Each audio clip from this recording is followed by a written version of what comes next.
The house was silent, except for the rhythmic ticking of the grandfather clock in the hallway. Evelyn sat at the kitchen table, staring at the divorce papers in front of her. A single lamp illuminated the darkened room, casting long shadows on the walls. She traced the edges of the documents with trembling fingers. She had spent 18 years in this marriage. 18 years of walking on eggshells, of smiling through clenched teeth, of pretending that Victor was the man everyone believed him to be. A respected judge. A devoted husband. A man of integrity. Lies. She exhaled slowly, forcing her pulse to steady. It was almost over. All she had to do was sign, and she would be free. Then came the sound that made her blood run cold, a slow creak from the front door. She stiffened. It was past midnight. Her heart pounded as she rose to her feet, clutching the pen like a weapon. Then, just as suddenly as it came, the noise was gone. A trick of the wind, she told herself. Or maybe she was just imagining things. But deep down, she knew better. The rain poured in thick sheets, drumming against the windshield as Evelyn parked her car outside her attorney's office. She shut off the engine, but she didn't move right away. Instead, she stared at her own reflection in the rearview mirror. Her blue eyes looked tired, shadowed by sleepless nights. Faint bruises still marked her wrist from where Victor had grabbed her the last time they spoke. The argument had started over something trivial, her refusal to attend a fundraiser with him, but it had escalated as it always did. "You made a vow, Evelyn," he had whispered, his grip tightening. "For better or for worse. And I decide when it's over." A shiver crawled down her spine at the memory. But this time, she wasn't backing down. She had decided. She stepped out of the car, pulling her coat tightly around her. She had barely taken 2 steps toward the building when her phone rang. Unknown caller. She hesitated before answering. "Hello." A beat of silence. Then a man's voice, low and unfamiliar. "He's dead." Stern. Her breath caught in her throat. "What?" "Stern, Victor. They found him this morning." "Stern." The phone slipped from her hand, crashing onto the wet pavement. Victor was dead. And she was the prime suspect. Strich. Detective Michael Carter studied Evelyn from across the interrogation table. She looked like a woman in mourning, dressed in black, her face pale and drawn. But something about her didn't sit right with him. Her eyes weren't red from crying. There were no tear-streaked cheeks, no frantic breakdowns. Just quiet stillness. She was too composed. Too prepared. "You understand why we brought you in," Carter said, his voice calm but firm. "You were the last person seen with Judge Sinclair the night before his death." Evelyn exhaled slowly. "Yes, I understand. But I didn't kill him." Carter leaned forward. "You filed for divorce. He refused to sign the papers. You had motive." "I had every reason to leave him," she admitted. "But I would never hurt him." The detective slid a photograph across the table. A crime scene photo. Victor Sinclair, slumped over in his home office chair, a single gunshot wound to the temple. Blood soaked into the mahogany desk, pooling onto the floor. The gun, a Smith & Wesson, lay beside his lifeless hand. "His death was staged to look like a suicide," Carter said. "But the forensics tell a different story. No gunpowder residue on his hands. No fingerprints on the weapon. Someone pulled the trigger." Evelyn swallowed hard. "And you think that someone is me?" Carter didn't answer right away. Instead, he studied her carefully, watching for the slightest shift in her expression. "You tell me," he said. A long silence stretched between them before Evelyn finally spoke. "If I wanted Victor dead," she said, her voice steady, "I wouldn't have waited this long." Strich. Jack Sinclair had always been the black sheep of the family. While Victor had built a life of prestige and power, Jack had spent years drifting from one place to another, never staying anywhere long enough to grow roots. It had been years since he last saw his brother. And now, Victor was gone. Jack stared at the crime scene photo on the news, feeling something he couldn't quite name. It wasn't grief. It wasn't relief. Maybe just the weight of inevitability. Victor had always been a man of control. A master of deception. It was only a matter of time before the house of cards he had built came crashing down. And now Evelyn was the one standing in the wreckage. Jack knew what Victor was capable of. He knew the darkness behind the polished smile. The scars on Evelyn's wrist weren't just bruises from arguments.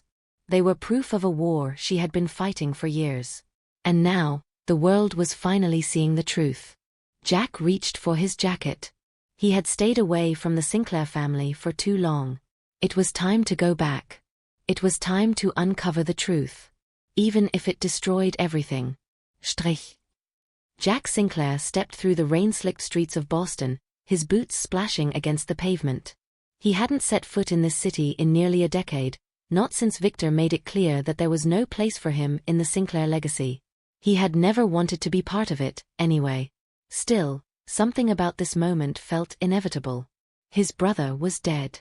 And his brother's wife, the woman Jack had once silently pitied from the shadows, was being accused of his murder. Jack had spent years trying to forget about the Sinclairs. Now, he had no choice but to step back into their world. He found Evelyn at her lawyer's office, standing just outside the entrance. Her posture was rigid, as if she were holding herself together by sheer force of will. When she saw him, her breath caught. Jack. He studied her face. The last time they had spoken, she had been a woman trapped in a gilded cage. Now, there was something raw and stripped down about her, like a person who had lost everything, including the ability to pretend otherwise. "I heard about Victor," he said. She looked away. "Then you probably also heard that they think I did it." Jack folded his arms. "Did you?" Her sharp intake of breath was answer enough. Not anger, just exhaustion. "You know what he was like," she said quietly. "You, of all people, should understand." Jack did understand. Victor had been ruthless. He had built his life on power, control, and manipulation. But he had also been careful. Calculating. The kind of man who didn't make enemies unless he knew he could destroy them first. If someone had finally killed him, it wasn't just an act of rage. It was something else entirely. Jack shoved his hands in his pockets. "Then let's prove it." Evelyn frowned. "Prove what?" "That you didn't kill him," Jack said. "And that whoever did had a damn good reason." Strich. Evelyn sat in her lawyer's office, listening to the steady hum of voices in the background. The police had released her for now, but it was clear that Detective Carter wasn't convinced of her innocence. Her lawyer, a woman named Rachel Vance, leaned forward. "They don't have enough evidence to charge you, not yet. But that could change if something new comes to light." Evelyn swallowed. "What do you think I should do?" Rachel sighed. "You should be careful. If there's anything about Victor's past that might help your case, now is the time to bring it forward." Evelyn hesitated. "There is something." Rachel's eyebrows lifted. "Go on." Evelyn took a slow breath. "Victor kept files. On people. Important people. He always said that power wasn't about what you did, but about what you could prove someone else had done." Rachel's expression darkened. "You mean blackmail?" Evelyn nodded. "I don't know where he kept them, but I do know that if someone wanted Victor dead, those files would be a good reason why." Rachel exhaled sharply. "We need to find them before the police do. If Victor was blackmailing the wrong person, that could be your way out of this." Evelyn's stomach twisted. She had spent years living under Victor's thumb, too afraid to question his secrets. Now, those very secrets might be the only thing that could save her. And she had no idea where to start. Strich. Jack and Evelyn stood in the middle of Victor's home office, the air thick with the scent of polished wood and old cigars. The police had already combed through the room, but Jack knew his brother well enough to know that they had missed something. "Victor wasn't stupid," Jack muttered, running his fingers along the edges of the bookshelf. "He wouldn't have left something like that in plain sight." Evelyn hesitated. "There is one place he kept things hidden." Jack turned to her. "Where?" She walked to the large painting above the fireplace, a portrait of Victor himself, because of course he would have one. With careful precision, she pressed her fingers against the frame, and the painting clicked forward. Behind it was a wall safe. Jack let out a low whistle. Classic. Evelyn bit her lip. I don't know the combination. Jack studied the keypad. Victor had always been arrogant, but he was also predictable. He punched in 4 numbers. Nothing. Evelyn frowned. What did you try? Jack smirked. His birthday. He tried again. Try his anniversary, she suggested. No luck. Jack exhaled. Then, an idea hit him. He typed in another set of numbers, and the lock clicked open. Evelyn's eyes widened. What was that? The year he won his first big case, Jack said, shaking his head. Victor always valued his victories over anything else. Inside the safe was a thick stack of files, bound together with a leather strap. Some were labeled with familiar names: politicians, judges, business moguls. And one, in particular, made Evelyn's stomach drop. It had her name on it. Jack flipped it open, and Evelyn felt her breath catch as she read the contents. Inside was a letter, one that she had never written. One that claimed she had been planning to kill Victor all along. Jack's jaw clenched. Someone set you up. Evelyn's hands shook as she backed away from the file. It was all there. Fake journal entries, fabricated letters, even supposed confessions in her handwriting. Victor had prepared for this. Even in death, he was still pulling the strings. And someone was making sure his plan was carried out. Strich. Evelyn sat on the edge of Jack's motel bed, her mind spinning. Why would he do this? She whispered. Jack ran a hand through his hair. Because he always planned for things to go his way. If he ever died under suspicious circumstances, he wanted you to take the fall. Evelyn's stomach churned. Jack paced the room. This isn't just about Victor's death. Someone knew about these files. Someone wanted you to go down for this. Evelyn swallowed. You think it was one of the people in those files? Jack nodded. If Victor was blackmailing the wrong person, that could explain everything. But there's one problem. Evelyn frowned. What? Jack's voice was grim. If they were willing to kill Victor, they won't hesitate to come after us. A cold chill ran through Evelyn. Somewhere out there, the real killer was watching. Waiting. And they weren't finished yet. Strich. Jack barely slept that night. He sat in the chair by the motel window, watching the parking lot through the gap in the curtains. Evelyn, exhausted from the weight of it all, had eventually drifted off on the bed. But Jack couldn't shake the feeling that something was coming. Victor's murder hadn't been random. It had been planned. Executed with precision. Someone had wanted him dead. And they had wanted Evelyn to take the fall. Now that they had uncovered the files in the safe, they were closer to the truth than ever. And that made them targets. Jack pulled out the documents they had taken from Victor's office. Some of the names meant nothing to him, but a few stood out. Senator Richard Grayson, business tycoon Henry Calloway, even the chief of police, James Holloway. Victor had dirt on all of them. Jack's gut told him one thing. This wasn't just about a bitter divorce. This was about power. And Evelyn had unknowingly walked straight into the middle of it. Strich. Evelyn woke to the sound of Jack's voice. He was on the phone, pacing the small motel room. I don't care what it costs, he muttered. Just get me everything you can on Victor's last cases. And I need to know if anyone's been moving money around. He hung up and turned to her. You okay? Evelyn sat up, rubbing her temples. I don't even know what okay means anymore. Jack sighed and sat beside her. We need a plan. Evelyn shook her head. What do we even do? Take these files to the police? They already think I'm guilty. Jack's jaw tightened. Not just you. We're both in the crosshairs now. A shiver crawled up her spine. You think someone's coming after us? Jack hesitated for half a second. I know they are. The words sent a cold wave of fear through her. He leaned forward, voice low and steady. Listen to me. We have to assume that whoever did this has resources. Power. They killed Victor, and they tried to pin it on you. That means they're careful. Smart. And dangerous. Evelyn swallowed. So wat du wie du. Jack's expression hardened.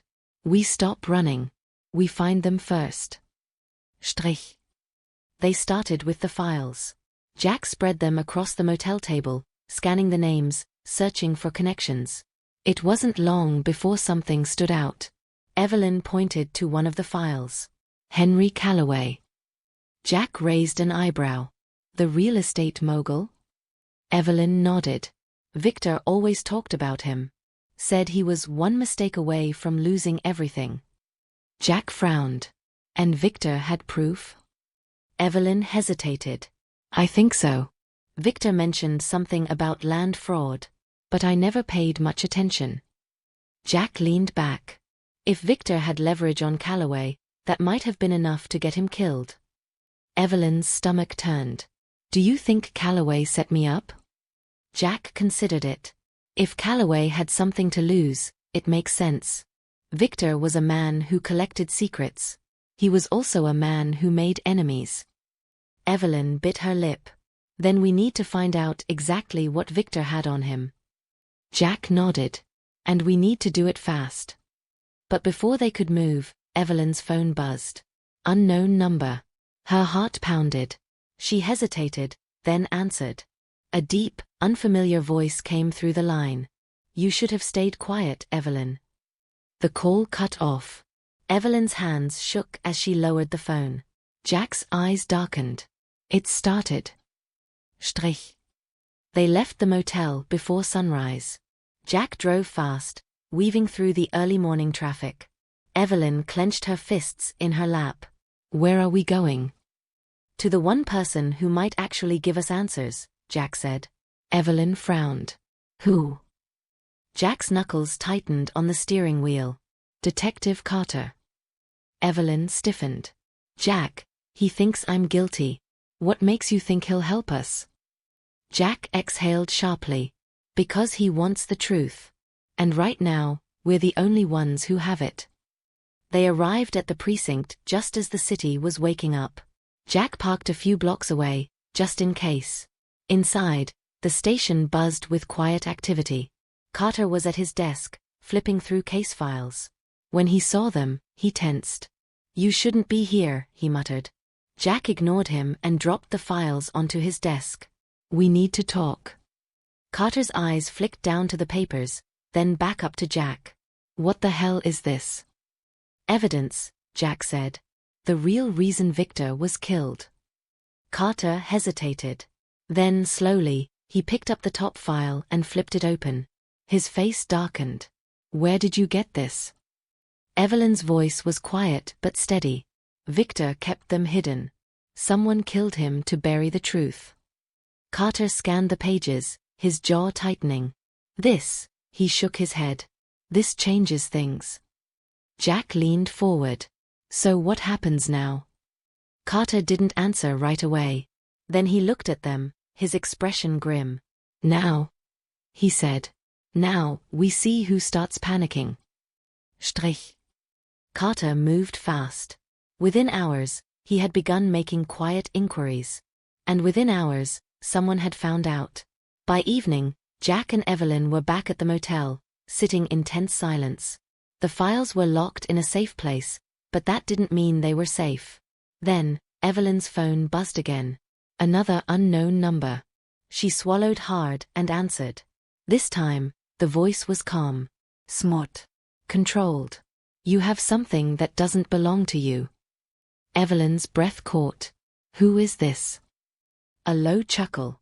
I think you already know. Her pulse pounded. Henry Calloway. A pause. Then, clever girl. Jack watched her carefully, his expression unreadable. Calloway's voice lowered. Let's make this simple. Hand over the files. Walk away. And this all goes away. Evelyn's grip tightened on the phone. And if I don't? A beat of silence. Then you die just like your husband did. The line went dead. Evelyn's hands shook as she lowered the phone. Jack exhaled slowly. Well, he muttered. Guess we found our guy. Evelyn's throat felt dry. Jack, they're not going to stop. Jack's eyes darkened. Then we take them down first. Strich. Evelyn's grip on the phone tightened as Calloway's threat echoed in her mind. Asterisk, then you die just like your husband did. Stern. Jack stood up, his jaw set. We need to move. Now. Evelyn's pulse pounded. Where? Jack grabbed the files and shoved them into his bag. We take this to Carter. He's the only one who might still be on our side. Evelyn hesitated. And if he's not? Jack's eyes darkened. Then we're on our own. They didn't have time to wait. Within minutes, they were in Jack's car, speeding through the city under the cover of night. The roads were slick with rain, headlights cutting through the darkness.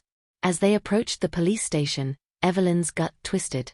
Something felt off. Then she saw it. A black car parked across the street. Engine running. Tinted windows.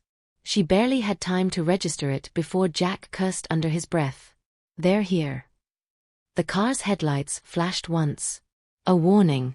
Then, just as quickly, it peeled away into the night. Jack exhaled sharply. They're watching us. Evelyn's fingers dug into her seat. Then we need to make this count.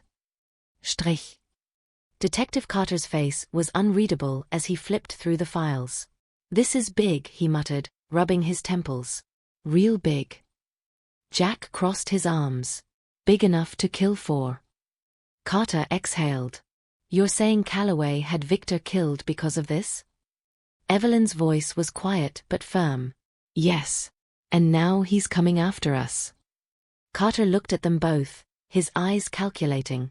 This kind of corruption runs deep, he said finally. If we go after Calloway, we have to do it right. No half measures.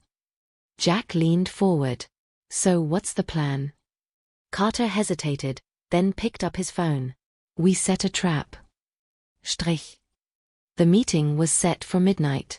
A neutral location, an abandoned shipping yard on the edge of the city. Carter had leaked just enough information to make Calloway believe that Evelyn was willing to trade the files in exchange for her life. But in reality, Carter's team would be lying in wait. Evelyn's hands trembled as she clutched the briefcase containing the files. The wind howled through the empty lot, rustling discarded newspapers and broken glass. Then, a pair of headlights cut through the darkness. A sleek black car pulled up. Henry Calloway stepped out. He was tall, imposing, his tailored suit untouched by the night's chill. His smile was slow, confident, like a man who knew he had already won. You made the right choice, Evelyn, he said smoothly. Hand them over, and this all goes away. Evelyn swallowed hard. Jack tensed beside her. Carter's voice crackled in her earpiece. Asterisk, wait for my signal. Stern. Calloway took another step forward. Come on now. You don't actually think the police can protect you, do you? Evelyn's breath hitched. Calloway's gaze flickered to Jack. And you? Victor's disappointment of a brother. I assume you're here for moral support. Jack's jaw clenched. I'm here to make sure you don't walk away from this. Calloway smirked. Bold. Then he snapped his fingers. The doors of his car swung open, and 2 men stepped out. Armed. Evelyn's stomach dropped. Carter's voice cut in sharply. Asterisk now. Stern. Suddenly, sirens blared from the darkness. Spotlights flooded the lot as police vehicles swarmed in, blocking Calloway's exit. Officers emerged, weapons drawn. Calloway's face twisted into something ugly. Damn it, he growled. Jack's lips curled into a smirk. Guess you didn't plan for everything. Calloway's men hesitated, but they were outnumbered. Within seconds, they were forced to drop their weapons. Carter stepped forward, his gun trained on Calloway. This is over. Calloway's jaw tightened. For the first time, the confidence drained from his face. Evelyn watched as the officers cuffed him, her breath coming in slow, shaky waves. It was over. She was finally free. Strich. 2 weeks later, Evelyn stood by the river, watching the sunrise. The city had moved on quickly. The news had been filled with stories about Calloway's corruption, his crimes, his downfall. Victor's murder was finally solved. And Evelyn? She was still learning how to breathe again. Jack joined her, hands stuffed in his jacket pockets. You did it. Evelyn let out a soft breath. We did. He glanced at her. So, what now? Evelyn thought for a moment. For so long, her life had been controlled by Victor. Even after his death, she had been trapped in his web of lies. But now, she was free. I start over, she said quietly. And I don't look back. Jack nodded, a small smile playing at his lips. Sounds like a plan. Evelyn turned to face him. And you? Jack shrugged. I think I'll stick around for a while. Evelyn studied him. You don't have to. Jack's voice was softer now. Maybe I want to. A long silence stretched between them, filled only by the sound of the river. For the first time in years, Evelyn felt something she had almost forgotten. Hope. She turned back to the water, closing her eyes for a moment, letting the cool morning air fill her lungs. Then she whispered, more to herself than anyone else. No more secrets. No more lies. No more fear. It was time to start again. And this time, she wouldn't be silent.